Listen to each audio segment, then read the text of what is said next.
Hello again, and welcome to Aviation News Talk, where we talk general aviation with relevant news and flying tips for pilots and student pilots to help keep you safe. I'm Max Trescott. Today we'll be talking with math professor Dr. Catherine Cavagnaro about the so-called 70-50 rule that some pilots use to judge whether they'll be able to take off successfully. And she'll explain why that rule is not all it's cracked up to be. Last week in episode 280, we talked with members of the Alaska Air National Guard about the rescue of two New York-based pilots who crashed high in the mountains in a Cessna 182. So if you didn't hear that episode, you may want to check it out at aviationnewstalk.com/280.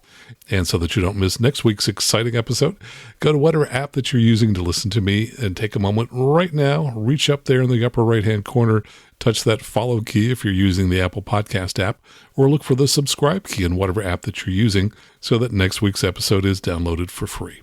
And this is a listener-supported show, so if you've ever learned something from this show that's helped you become a safer pilot, or even to pass a check ride, think about what you might pay a CFI for an hour of ground instruction, and make a donation to help support the show.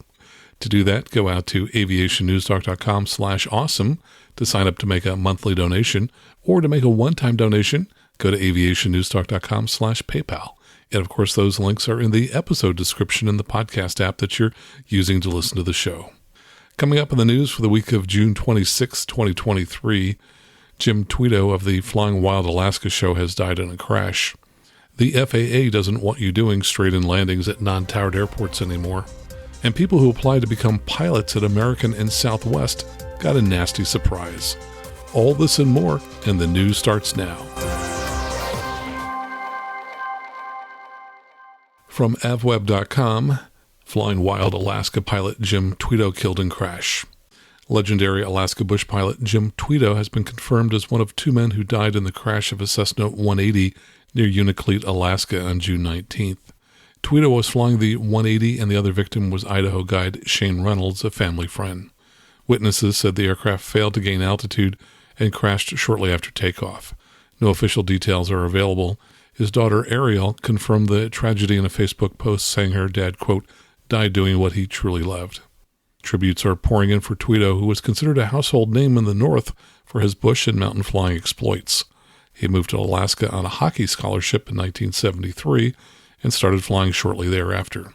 He eventually became the COO of ERA, Alaska's biggest regional carrier, but he was probably best known as a central figure in the 2011 through 2012 Discovery reality show Flying Wild Alaska, which had 31 episodes. The show followed Tweeto, his pilots, and his family through the challenges of Alaska wilderness flying. And our condolences to his family. From AOPA.org, FAA updates non-towered flight operations advisory circular. Advisory Circular 90-66C, relating to operations around non-towered airports, will replace an earlier version of the AC with updates to reflect current procedures and best practices, noticeably including amended guidance on straight-in approaches. This new version aims to mitigate mid-air collisions with new advice on straight-in approach procedures at non-towered airports. The preceding version, 90-66B, encouraged pilots to use the standard traffic pattern approach, but recognized that pilots might execute a straight-in approach on certain occasions, such as landing while performing a visual approach executed as part of the termination of an instrument approach. The FAA now cautions pilots to avoid straight-in approaches altogether when there are other aircraft in the traffic pattern. Quote, to mitigate the risk of a mid-air collision at a non-towered airport in other than instrument conditions, the FAA does not recommend that the pilot execute a straight-in approach for landing when there are other aircraft in the traffic pattern. The straight-in approach may cause a conflict with traffic in the traffic pattern and on base to final and increase the risk of a mid-air collision. The update follows a pattern of fatal mid-air collisions, including accidents in Winter Haven, Florida, Dallas, Las Vegas, and at the Watsonville, California airport. The AC also covers communication procedures and general operating practices for pilots flying around an airport without a control tower or a control tower that only operates part-time. Now, we'll probably talk more about this new AC in a future episode, but if you'd like to read it in the meantime, I've included a link to it in the episode description in the show notes. From AOPA.org, Florida's Learn to Fly license plate. Pilots in Florida have launched a license plate designed to promote GA and raise funds for youth to pursue careers in the aviation industry. Florida's Lifted Youth, or FLY, is a nonprofit organization founded by Dan Martone. He's a flight school owner and pilot who is passionate about closing the gaps in the aviation industry and making flight training more accessible, especially for disadvantaged youth. FLY's founders have designed a vanity license plate for Floridians and hope to use the funds raised from the sales to create scholarships for children of fallen heroes, an organization providing resources to families who have lost loved ones who served as military personnel or first responders. Quote, there are a lot of great kids out there that just simply don't have the funds or are not in a position because flying is expensive, said Martone. FLY will accept donations, which also go to the scholarships. However, Martone likes the idea of aviation enthusiasts being able to promote what they're passionate about, GA, while paying it forward. The license plate has blue and purple hues with the shadows of the state of Florida and an airplane accompanied by the simple and clear Learn to Fly message. Interested Floridians can pre-order the license plate for $33 online or in person at their local DMV. From StarAdvisor.com, pilots' confusion caused 2021 cargo plane crash off of Hawaii, says the NTSB. Federal investigators say a cargo plane ditched into the ocean off Hawaii in 2021 because the pilots identified the wrong engine that was failing and didn't have enough power to remain airborne. The NTSB also said the captain's high workload, as well as poor communication and teamwork between the two pilots, contributed to the accident. The captain was seriously injured, the co-pilot suffered minor injuries, and the plane was destroyed. The plane was operated by Rhodes Air Aviation and operated as a Transair cargo flight. The 46-year-old Boeing 737 was scheduled to fly from Honolulu to Kahului, Hawaii, in the pre-dawn hours of July 2, 2021, but ended up in a bay about 5 miles from the Honolulu airport. The captain told investigators that both engines started and other indicators appeared normal before takeoff. As the plane climbed, the cockpit voice recorder captured a thudding sound, then vibrations. Both pilots noted that the right engine had lost power, but it was thrust to the undamaged left engine that was reduced steadily to near idle power, the NTSB said. The 58-year-old captain had more than 15,000 hours of flying time, and the co-pilot had more than 5,000 hours. The Pratt & Whitney engines were made in 1968 and 1971 and had last been in the maintenance shop in 2019. The plane had undergone all required inspections and maintenance checks and underwent a routine daily check that turned up no problems the day before the accident, according to the NTSB. The plane was recovered about 400 feet below the ocean surface. Sheared-off fan blades were found on the engine that failed. The FAA suspended Rhodes Aviation flights after the accident. From sfgate.com, video shows fighter jet intercepting plane over San Francisco Bay Area during presidential visit. A video posted on Twitter and shared by multiple media outlets reportedly shows a fighter jet over Marin County intercepting a plane violated TFRs put in place during the president's recent Bay Area visit. In the footage, a U.S. Air Force F-35A Lightning II fighter flies close to a Mooney M-20J single-engine aircraft reported that drives Warzone, a news site covering the defense world. The site said the fighter jet performed a maneuver known as a headbutt that can be used to get another aircraft's attention. As if having an F-35 flying next to you wasn't enough to get your attention. A North American Aerospace Defense Command said it responded to several GA aircraft that violated the VIP temporary flight restrictions area near San Francisco. The agency said 3 aircraft violated the restrictions and all 3 events concluded without incident. And in the past, I've heard that pilots who have violated TFRs typically receive a suspension of their pilot's license from anywhere from 30 to 90 days. From GeneralAviationNews.com, engine problems lead to gear-up landing. This comes from an ASRS NASA report written by the pilot. He wrote, approximately 4 minutes after takeoff, the Mooney M-20J's engine lost oil pressure while performing a test flight. As a result of the mechanical problems, the pilot was trying to get back to the runway and made a landing before the engine was ruined. He became so focused on making the runway and saving the engine that he forgot to lower the landing gear, which resulted in a gear-up landing, resulting in a prop strike and minimal damage to the airplane. The pilot was uninjured. From avweb.com, NASA axes the X-57 Maxwell before its first flight. NASA says electric aircraft technology isn't ready for prime time, and its much-hyped X-57 Maxwell test aircraft will never fly. The $87 million program, including $47 million in cost overruns, will wind up at the end of this year and the knowledge gained by trying to get the plane into the air will be available for anyone who can apply it to their project.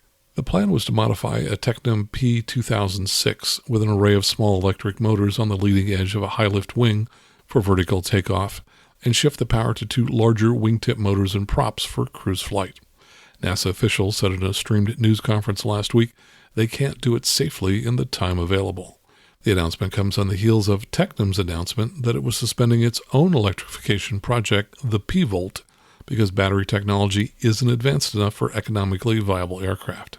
In the conference, Bradley Flick, director of NASA's Armstrong Flight Research Center at Edwards Air Force Base, said NASA based the program on assumptions that existing electric propulsion technology was advanced enough to be incorporated into the Maxwell. He said the researchers discovered those assumptions were incorrect. Quote, "What we learned is that many of those necessary subsystems were not sufficiently mature for safe flight," he said. In 2021, the team decided to fund the research through the end of 2023, and they thought they'd get the plane into the air. Flick said that earlier this year, researchers discovered a problem with the technology that would make flying the plane unsafe, and there wouldn't be enough time to fix it before the scheduled end of the program. From generalaviationnews.com, training flight proves fatal for CFI and student pilot. This comes from an NTSB report from a June 2021 accident. A review of ADSB data revealed that the Diamond DA-40 departed the airport in Darlington, Indiana, and flew northwest about 4,000 feet MSL. At the time of the accident, the flight was not in radio contact with ATC. A witness heard the airplane, looked up and saw it in a nose-down left spin before it disappeared behind a tree line. He added that it sounded like the propeller was at high RPM before impact. Ground scars and the orientation of the wreckage were consistent with an impact in a slight right-wing low nose-down attitude. Both the CFI and student pilot died. A data card was removed from the flight display, and the engine's electronic engine control unit, or EECU, which was damaged in the accident, was also secured for later examination. A review of the airplane's Garmin G1000 data revealed several turns in engine power and altitude changes consistent with airplane maneuvering. The data revealed that the airplane was about 4,000 feet MSL when engine power was reduced. As the airspeed decreased, the airplane's pitch attitude increased. The airplane's pitch then decreased to a nose-down attitude, and the plane made a right spiraling turn consistent with a stall and spin entry. The CFI was a graduate of the Flight School's Training Academy and had earned her flight certificate on March 30th, 2021, which would have been 3 months earlier. She had about 329 total hours of flight experience and 44 hours as a CFI. The student pilot had about 16 total hours of flight experience. The airplane was not approved for spins. Probable cause, a loss of control while practicing an aerodynamic stall, which resulted in a spin and impact with terrain. And I just want to mention that anytime I'm with a client at an aircraft practicing stalls, I'm always running these spin recovery steps through my mind so that I'm primed and ready to try and recover if something goes poorly with the stall. From yahoo.com, airport worker ingested by plane engine reportedly died by suicide. The San Antonio International Airport employee who was fatally ingested by a jetliner engine is believed to have died by suicide, according to The Guardian. A source told The Guardian that the 27-year-old worker intentionally stepped in front of the live engine after Delta Flight 1111 landed at the Texas airport and taxied to the gate on Friday of last week.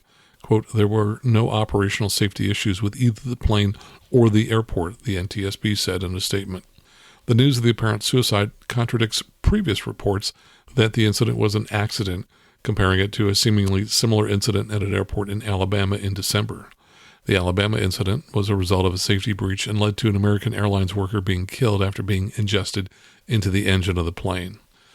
Unify Aviation, which employed the deceased worker, said that they have made counseling available for employees. And finally, from MichigansThumb.com, hackers steal personal information on thousands of pilot applicants at American and Southwest. Personal information for more than 8,000 applicants to become pilots at American Airlines and Southwest was stolen when hackers broke into a database maintained by a recruiting company. The breach at Austin, Texas-based Pilot Credentials occurred April 30th, and the airlines learned about it on May 3rd. They notified affected job seekers last week. According to letters that the airlines were required to file with regulators in Maine, hackers gained access to names, birth dates, social security numbers and passport numbers, and driver license and pilot license numbers of applicants for pilot and cadet jobs. According to filings, about 5,700 applicants to American and 3,000 applicants at Southwest were affected, many of whom were hired by the airlines. The Allied Pilots Association, which represents pilots at American, said 2,200 of its members were affected by the breach. Spokesperson said the union is upset that American knew about the breach for more than 7 weeks before it notified victims. Well, that's the news for this week. Coming up next, a few of my updates. And later we'll talk with Dr. Catherine Cavagnaro about the myth of the 70-50 takeoff rule and what's wrong with it. All right here on the Aviation News Talk podcast.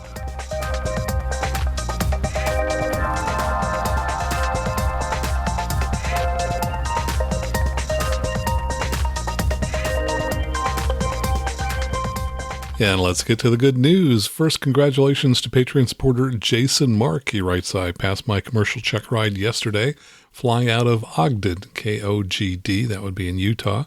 Looking forward to having some fun flights doing things other than commercial maneuvers. Yeah, no question. We've been training for a rating for a while. It's kind of nice to be able to do something different.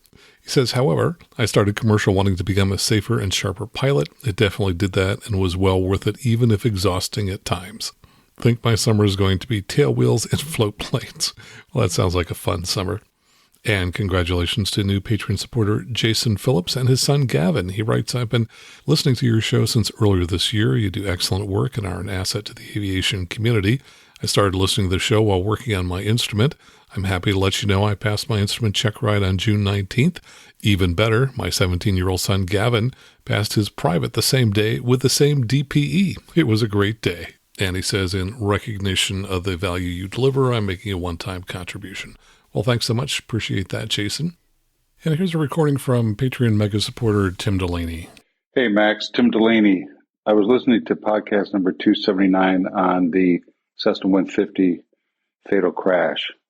Reminded me of a flight a few weeks ago my wife and I were taking from California to back home to Idaho.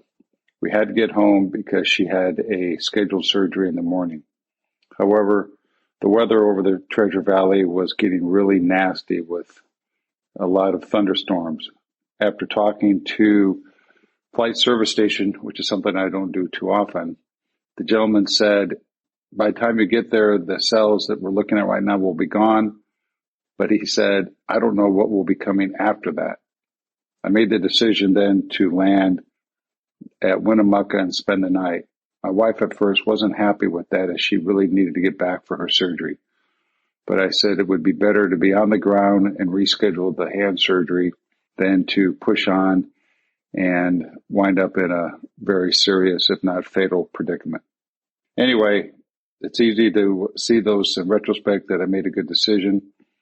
But in the moment, the pressure I was getting was significant. But I had listened to you so many times now that it felt that was the right thing to do.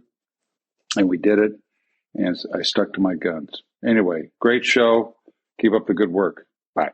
Tim, thanks so much for sharing that story. Glad you stuck to your guns. And now here's a somewhat related story that comes from another Tim. Listener Tim Adley writes, I'm not yet a pilot, but I thought you might like to know about how your podcast made me a safer passenger and my friend a safer pilot. The short version of the story is that last weekend, my friend, a low-time pilot, was picking me up at my local airport, Concord, KCCR, in a Cessna 172 SP, having come from his home airport, Palo Alto, which is my home airport, and we were headed to KMER, which would be Merced. Every time we took off, he was having trouble getting the engine to start due to it being warm, and I briefly wondered on the way home whether I should let him keep the engine on as I departed at Concord before he took the plane back to Palo Alto. However, I thought of all the times you had advised against it on your podcast and decided I wouldn't leave the plane with the engine running. Once we landed at Concord, we were taxiing the transient parking, and we had the following conversation. My friend, hey, I'm worried about starting the engine again. How would you feel about getting out with the engine running? I'm trying to remember what my instructor did when I had my first solo. Me, well, Max Trescott says it's a really bad idea. My friend, oh, well, let's not do that then. I guess this will give me more practice at hot starts. He shut off the engine, parked the airplane, and it gave him a chance to go get a bottle of water before heading out again. Apparently this time the engine gave him no trouble. So anyway, thanks for your advice. Tim, great story. It sounds like you're on your way to become a great pilot. Let us know more about your future flight training. And as I think back on those 2 emails, I think that as pilots, we almost always know the right thing to do. But the challenge is to do the right thing every single time, even when it's inconvenient. And now let's talk about an accident that General Aviation News mentioned. They briefly talked about the NTSB report for that accident that occurred in June of 2021 in Oregon. But the description was so short, I thought I'd look up the NTSB report, which also turned out to be fairly short. But I found additional information in the NTSB docket for the accident. Now, the docket is where they list all of the other documents, such as pilot interviews and photos and things like that are not necessarily part of the final report, but which are related to it. And by the way, it included photos of this upside-down 172, and that's the image you'll see if your podcast app supports the viewing of images, or you can see it on the web at aviationnewstalk.com/181. Here's what the 64-year-old pilot wrote about the accident. He says, I took off from Burns Airport, now that's in eastern Oregon, for a fun flight with the intention of seeing the sights of this part of the high desert of Oregon. I intended to land on the highway outside of Fields, which apparently he's referring to Fields Station, which is a diner on a remote highway about 80 miles southeast of Burns. He said, I intended to land on the highway outside of Fields and taxi in for some lunch. Upon arriving at Fields, no highway traffic was observed. I descended and landed on the highway. After touchdown, the airplane was veering to the left. I attempted to straighten the roll of the airplane with full rudder input to keep it on the center of the highway, but was unable. The airplane left the highway and went through a ditch. The nose wheel struck a rock, breaking the tire rim, deflating the tire. The nose came up, then came down, and with damaged deflated tire assembly, it dug into the loose desert soil, and the airplane flipped over. The airplane also struck the fence at about the same time, propeller striking steel fence post, destroying the fence and damaging the aircraft. I was uninjured. I was able to unhook my seatbelt and shoulder harness, open the passenger door, and exit the airplane. I caught a ride in a vehicle heading to Fields. I used the cafe telephone to call in the crash as I had no cell service there. There was no wind, no cloud ceiling, no restriction to visibility. And in fact, this picture that was taken shows a perfectly clear day with some very pretty puffy white clouds in the distance. And there's another section in the report that says, recommendation, how could this accident incident have been prevented? And the pilot wrote, this could have been avoided by not landing on the highway due to the obstructions next to the highway. The soil in this part of Oregon is loose, and I suspect that when the first wheel left the surface of the highway, which must have been either the left main or the right main, there was no way to change the direction of the aircraft. It was stalled out around 40 miles per hour and not enough flow across the control surfaces to change the direction and maintain center line of the highway. In my defense, I've been flying this aircraft for 20 years and have never been unable to maintain the center line of a runway. But this accident was caused by my decision to land on the highway, my inability to maintain the center line of the highway, the obstructions and terrain adjacent to the highway. And the NTSB's probable cause reads, the pilot's failure to maintain directional control during landing on a highway, which resulted in impact with terrain and subsequent nose over. Now, a couple of things struck me about this accident. First, it's a little unusual to land an aircraft on a highway, except, of course, in an emergency. I did a little research on this, and apparently there is a state law in Oregon that makes it illegal to land on a highway, which doesn't surprise me too much. However, from what I've read online, it appears the authorities look the other way when pilots do this in rural parts of the state. The pilot departed from Burns, Oregon, which is a small town of about 2,700 people in the eastern half of the state, which is fairly sparsely populated.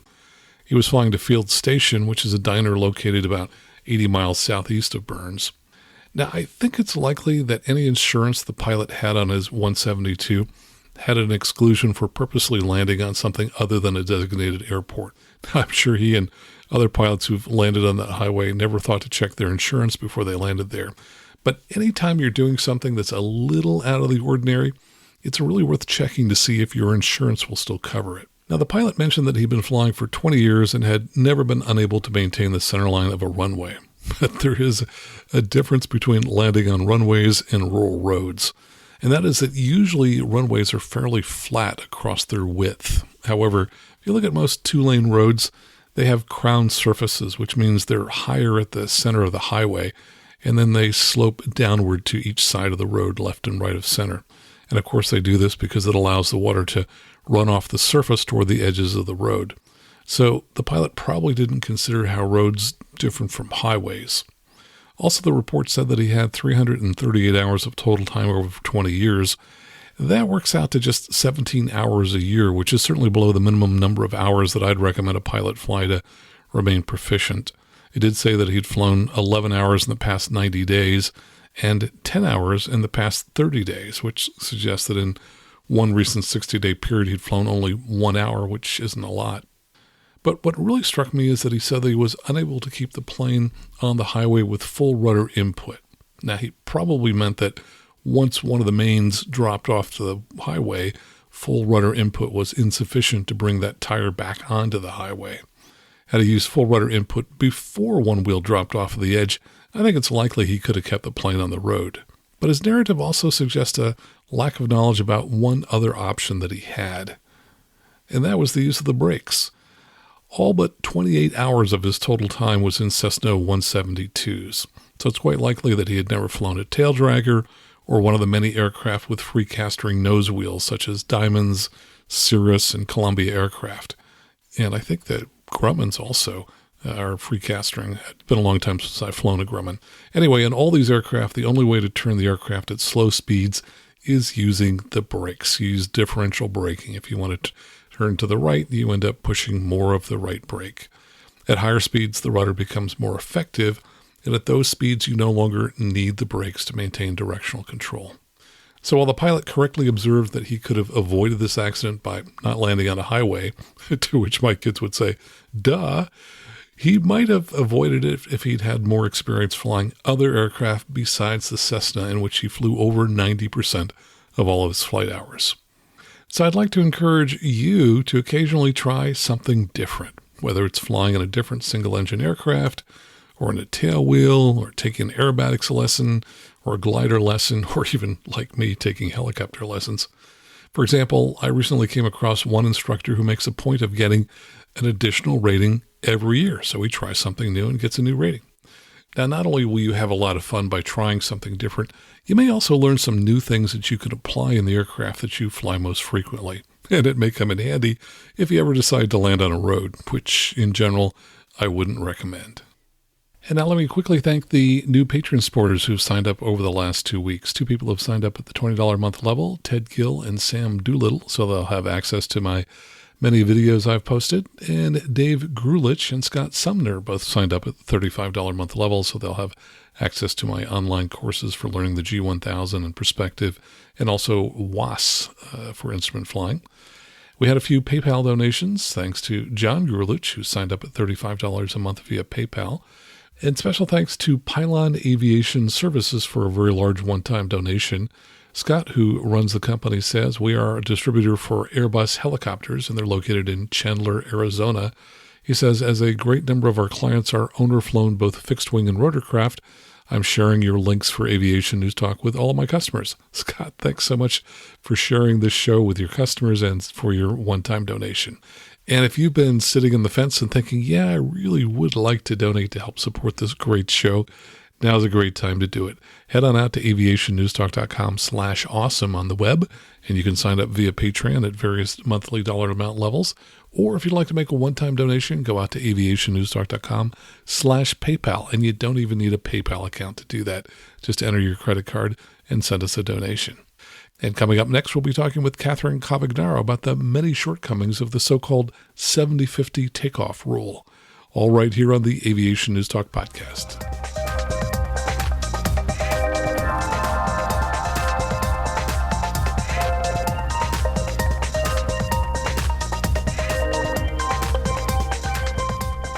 And now let me tell you a little bit about Catherine Cavagnaro. She's an expert on spins, aerobatics, and upset recovery, and owns a flight school called Ace Aerobatics School that's located at the Sewanee Franklin County Airport in Tennessee. She's a CFI, holds an ATP, and also has a PhD in mathematics. She's a professor of mathematics at the University of the South and is chair of the Department of Mathematics and Computer Science. She's also the 2020 National CFI of the Year and serves as the designated pilot examiner. And now here's our conversation with Catherine Cavagnaro. Catherine, welcome back. Great to have you here on the show again. Max, it's always great to be here. Thanks for having me. Well, so you write, of course, an article each month for AOPA Pilot Magazine. And I know sometimes you get letters from folks, but this one brought up a whole bunch of letters. So we want to talk about that. But first, before we get into that, let's talk about something that all pilots who train to become CFIs learn, and that's the rule of primacy. Tell us about primacy. Right. So as we've all learned from the fundamentals of instruction, sometimes what we learn first is what we learn best. So it's really important for us flight instructors to give good information from the outset, because if we give information that's problematic, that propagates through the pilot community and it's going to stick with people. It's going to tend to stick with people. Yeah, and primacy is not something that's just made up for the flight instructor community. This comes from the principles of psychology, right? Oh, absolutely. Right. Yeah, it extends to all parts of our life, but in particular with aviation, this can have some big safety implications as well. And that's certainly what we're going to talk about today. Sure. So there's another rule that kind of goes along with it, the rule of recency. What does that say? Another rule is that sometimes what we've learned most recent is what sticks with us. And, that's the hope of every student who's cramming for a test, for example. Okay. And I wanted to start with this today because we're going to talk about something that most people have already heard about before, but they may have heard about it a little bit differently in terms of the way you're going to talk about it. So it would be easy for them to discount what you're about to tell them, as they've previously heard that this is a rule. So let's talk about the 70-50 rule. And I was surprised to find out there are actually two versions of that. Tell us about that. Sure. Yeah. So ever since I started flying, I had many folks many flight instructors share with me a bit of advice for taking off, especially from a short runway.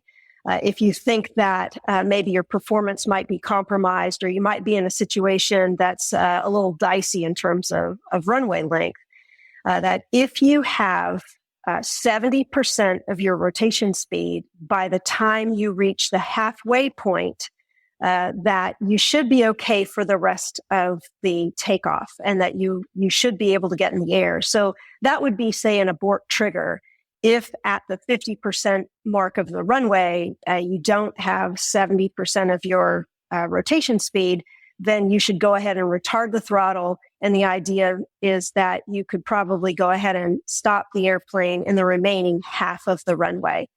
I was always curious where this comes from. I mean, it's such specific advice, 70%, 50%. And as a mathematician, I figured that this had to come from some sort of a mathematical model. And it took me a while to get into figuring out what that mathematical model was. But I'll first start off by saying, as you mentioned, there are two versions of this rule, and you'll see both of the versions out there.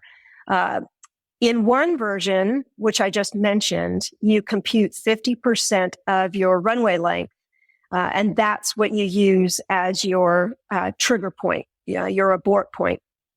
There's another version of the rule that says that you go to your POH and you compute your expected takeoff distance and you use 50% of that value. So in either case, you would be, say, going out to the airport and either finding some sort of a landmark, a large stone, a taxiway, a tree, a building, something to identify that halfway mark on the runway. Or if, say, I'm expecting to take off in 1,200 feet, then say 600 feet down the runway, I'm looking for maybe the end of a runway stripe or a certain taxiway, like something that's going to indicate a place where I should make my go, no-go decision. So those are the two versions of the rule. Now, you were on a bit of a quest to try and figure out, where did this rule come from? What did you find out? Right. So first of all, I'll say that in examining the rule, I'm just looking at the rule itself. So I'm not looking at runways that aren't flat. I'm not looking at runways that are, say, unimproved or have a slope. I'm not taking into account winds. So I'm just looking at, perfect POH conditions to examine whether this rule makes sense or not. So what I ended up doing last year is I decided that I would try to set up this mathematical model and see where the rule came from. So what I ended up doing is I started out with let me back up and say, for the mathematical modeling process, we often start out with just the most basic assumptions. We set up a model, see what it implies. And if that model doesn't appear to be faithful enough to the situation, we'll go back and add features to the model. So we'll make the model more complicated, and then we test it again. And once we get a model that seems to be fairly faithful to the situation, then we can extract rules from that model. We can extract thumb rules. So I went back and assumed that the only horizontal force that's acting on this airplane is just that due to constant thrust from the engine. So we have an airplane that is moving along under constant acceleration, and there are no other forces at play. It would be an analogous situation to, say, a skydiver who jumps out of an airplane and is under constant acceleration due to gravity, and there's air resistance is not a factor. So those two situations are basically mathematically exactly the same. So what I ended up seeing is that velocity then becomes just a linear function of time. And if you look at that situation, it might mean that I'm rotating in about, say, 20 seconds, but it also means that I go past Mach 1 and Mach 2 in not too much after that. So it ends up being a silly rule. Just as a skydiver who jumps out of an airplane reaches terminal velocity, there's a point at which there is no acceleration and the velocity of the skydiver becomes constant. The same is true for our airplanes. And if you take out your POH and you look at your cruise speed chart, you'll see the terminal velocity that comes with a choice of altitude and throttle setting, right? So at a certain point, our airplanes don't go any faster. So in a horizontal sense, there's also a notion of terminal velocity.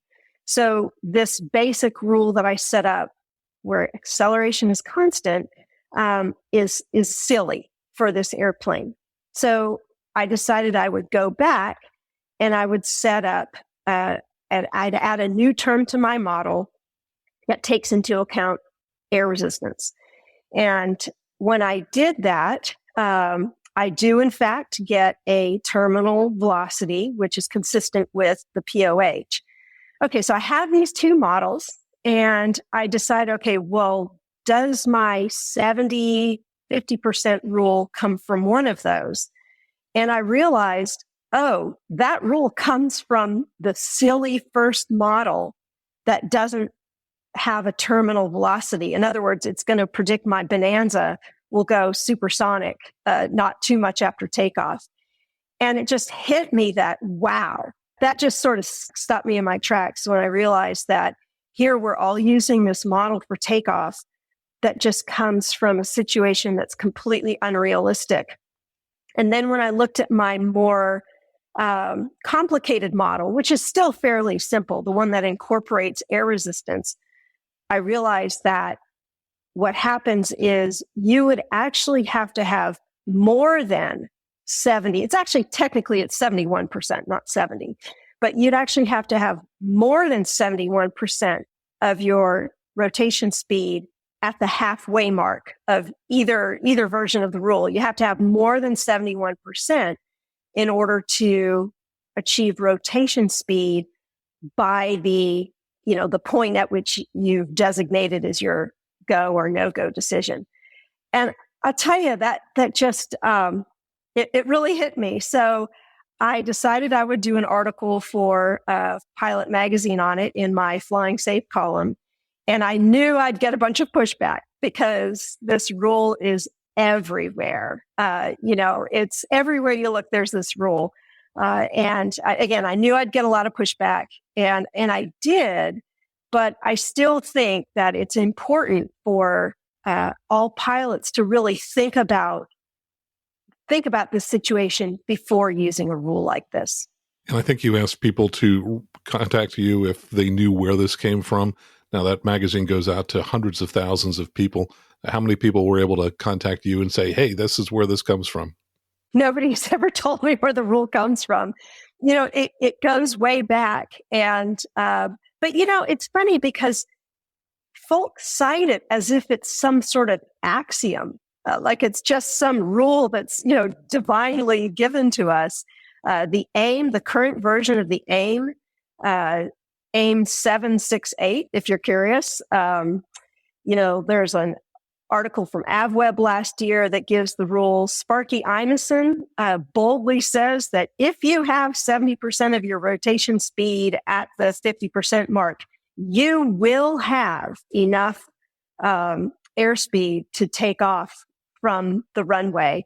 Those are some of the entities that use the 50% of the runway rule. The FAA uses actually both. There are also some of their newsletters for the FAST team that cite the rule as 50% of the computed takeoff distance. So, the rule is everywhere, but I have still yet to hear anything about its origin. So we'll talk a little bit more in detail about what some of the problems are of using this. But let me ask you first, as you stated, you said, well, it's closer to 71.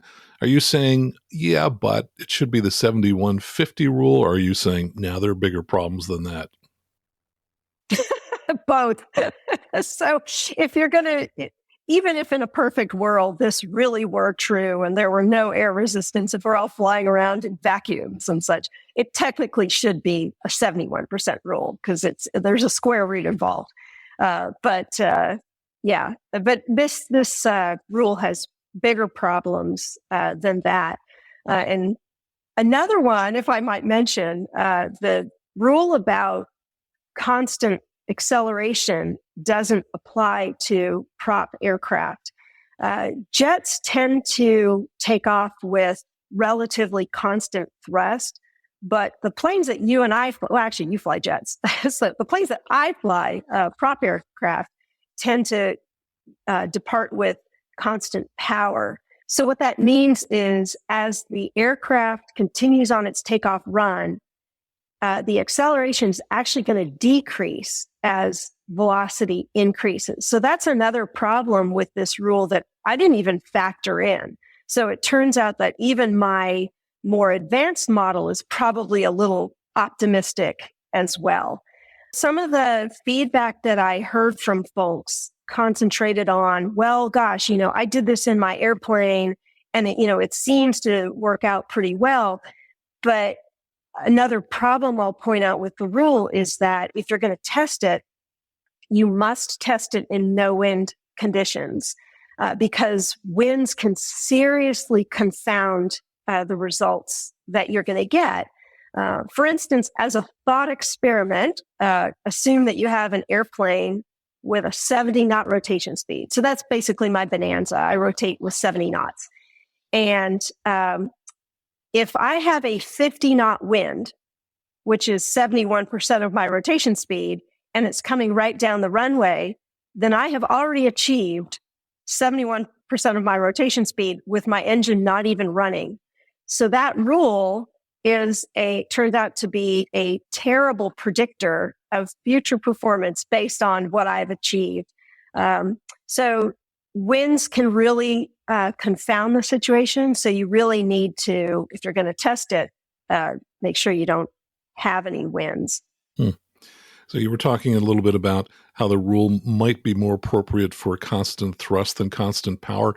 Is that to say that people who are flying jets might find the rule slightly more accurate than people flying piston aircraft? Yeah, that's a really good point. And I'd say that's true. Yeah. I still think the rule might have some problems, and I still think you need to be careful in using it. But yeah, that constant thrust, at least that would be more faithful to a jet. Got it. All right. Well, let's talk about some of the more of the problems. Tell us a little bit about where the rule doesn't work well and where it could get people into trouble. Right. So we haven't even begun to talk about changes in runway conditions. So if you have a sloping runway, like my home airport, it's sort of an undulating runway. It goes up and down and at various parts. So that's going to, skew any results. So again, changing runway conditions that aren't exactly POH, grass runways, things like that.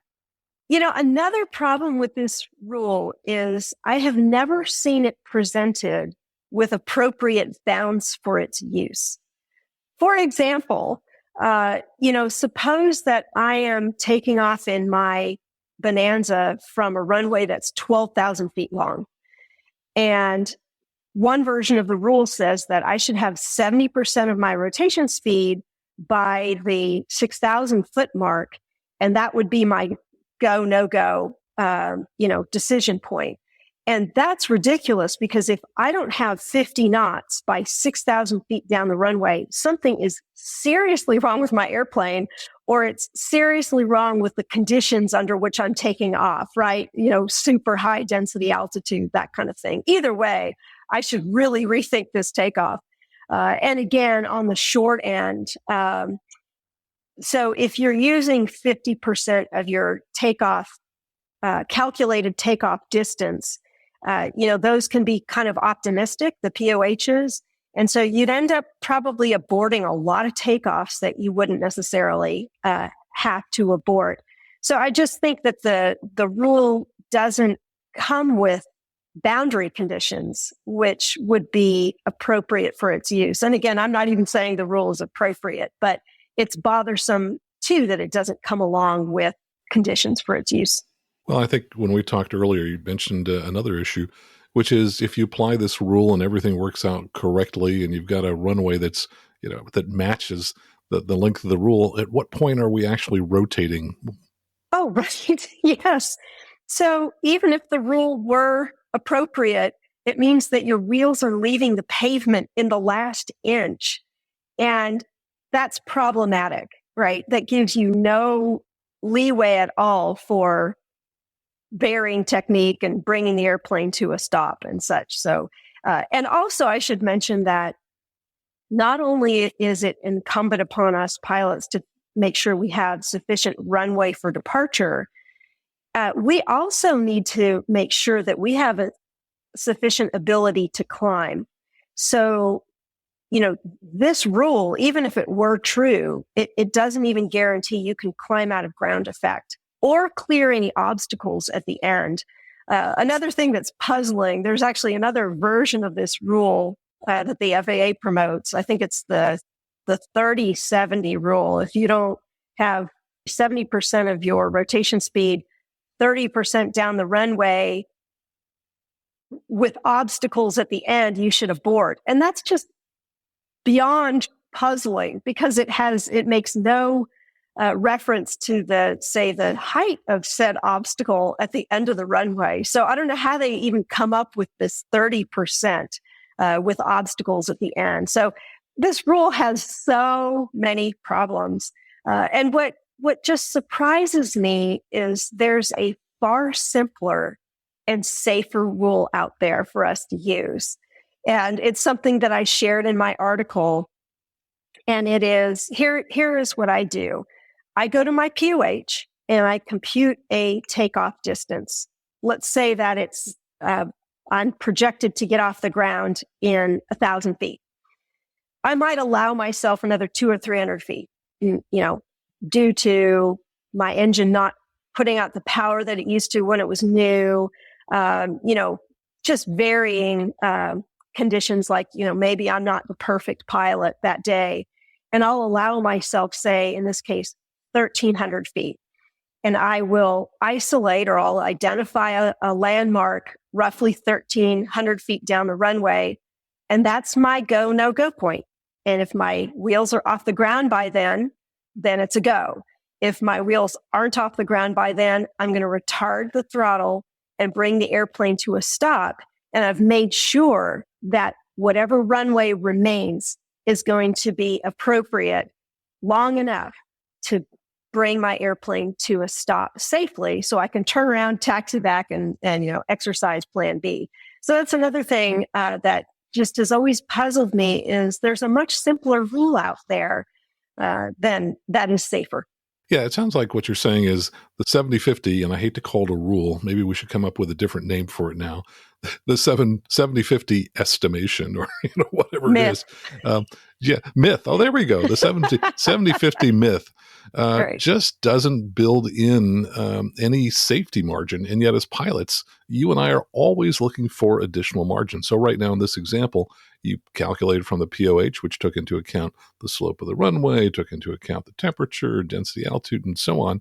And you made sure that you had even more runway available so that you have a stopping distance there. I mean, that to me makes a lot more sense as opposed to saying, well, we'll be sure that we'll get off right at that last inch of the runway. Well, there's zero margin. Right. Okay, so what we're saying is the 71-50 myth, as we're now describing it, really doesn't leave us any extra margin. You've just described something that you do, and I was thinking about things that I have been taught at various places. For example, training for the Vision Jet, the Cirrus SF50, we're always told, look at the takeoff distance, add 50%. You look at folks who operate, especially twin-engine aircraft in the Part 135 or Part 121 world.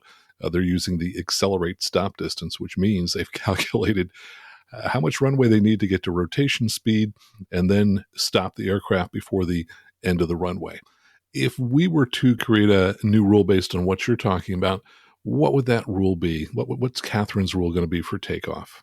Yeah, so I would go ahead and compute my takeoff distance, which of course takes into account atmospheric conditions, density, altitude, unimproved or changes in runway condition, and add a buffer to it that might be based on my recent experience with the airplane. Has it been acting like its POH would predict? Or, has the engine, lost a good bit of power since it was new? So I would add a buffer on that's based on those sorts of factors. And then I would ensure that distance plus the remaining runway is enough to bring the airplane to a stop from, say, its rotation speed. So what you're offering in, the professional pilot community is really similar to what I'm saying here. I'll identify my abort point, again, based on the POH plus my fudge factor. And I've made sure that there's sufficient runway to bring the plane to a stop. And that is going to relieve any pressure I might feel when I am getting close to my rotation speed. If I don't have sufficient runway left, I might feel the pressure to continue that takeoff roll, when in fact it would be more responsible to bring the throttle to a close. Even if you have to go off the runway, it's better to go off the runway at 10 miles an hour than into the trees at rotation speed and such. So, I think we should all take a cue from the professional pilot community that doesn't use a rule like the 70-50 rule. They use a rule that is definitely safer. It's a good point. I don't think I have ever heard of that rule being applied in the Part 135 or the Part 121 rule. It's something that's used primarily in, personal Part 91 kinds of operations. Well, let's see here. So I think what you're saying is Catherine's rule is takeoff distance plus safety margin for takeoff distance plus landing plus stopping distance. And for people to calculate the stopping distance, they're going to go to which table and what are they going to use? Right, you could use a landing distance calculation and do that. Sure. So you'd use the ground roll portion of it, not the over 50-foot portion of it. So it would be the smaller of the two numbers you'd find. Right. Great. Good advice. Well, as we start to wrap up here, any final thoughts on the amended 71-50 myth? Yeah, I think as pilots, or in my case as a student pilot, I had a lot of information coming at me. I was, drinking from a fire hose, so to speak. But what we need to do is, as pilots, or really anything in life, we need to be responsible consumers of the information that is out there and think critically. We need to convince ourselves that the information that we're receiving and the advice that we're getting is reasonable. And it's a healthful process to go ahead and challenge these rules to make sure that they really are safe for use. Catherine, thanks so much for joining us here today and sharing what you've learned. Thanks so much for having me, Max. It's always fun talking to you. And my thanks to Catherine for joining us again here today. You can find out more about her and her flight school at aceaerobaticschool.com. And by the way, there's a great picture of her aircraft pointed straight up, so you may want to check that out. Also, if you have any feedback or insights about this episode or anything else you'd like to share, please go to aviationnewstalk.com, click on Contact at the top of the page, and send me an email, and I'll read some of your emails on a future show. And of course, if you'd like to support this show, just head out to aviationnewstalk.com/awesome. And when you do, I'll read your name on the show. And of course, there's a link for that website in our show notes. So until next time, fly safely, have fun, and keep the blue side up, and remember that you can always go around. You can always go around. If it don't look right coming down, don't wait until your side baby sliding upside down.